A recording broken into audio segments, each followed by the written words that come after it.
এই শাড়িটা একবার দেখুন। হ্যাঁ দাঁড়ান দাঁড়ান, দেখাচ্ছি দেখাচ্ছি।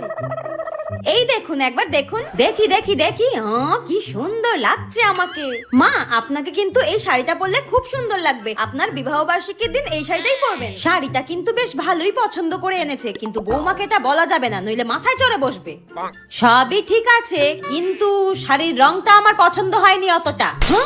মা, আপনার এই শাড়িটা ভালো লাগলো না? কি করে পছন্দ হবে? মনে তো হচ্ছে শাড়িটা তুমি ফুটপাত থেকে তুলে নিয়ে এসেছো। শাশুড়ি না, তুমি কি আমাকে দামি শাড়ি দেবে? কিন্তু মা, এই শাড়িটা কিন্তু আমি নিইনি আপনার জন্য, আপনার মেয়ে পছন্দ করে নিয়েছে। আর টাকাটা যদিও আমাকে দিতে হয়েছে, কিন্তু পছন্দটা কিন্তু আপনার মেয়ে করেছে। না রে মা, না রে মা, শাড়িটা খুব সুন্দর, খুব সুন্দর। এই বৌমা, তুমি আগে বলতে পারোনি আমার মেয়ে শাড়িটা পছন্দ করে আমার জন্য নিয়ে এসেছে? আমার মেয়ে কি কম দামি শাড়ি নিয়ে আসবে আমার জন্য? একদম কথা বলবে না তুমি আমার সঙ্গে। সব সময় আমাকে অপমান করতে পারলেই বাঁচেন, তাই না? নিজের মেয়েকে এবার সামলান। এই জন্য বলে বেশি পাকামো করতে নেই।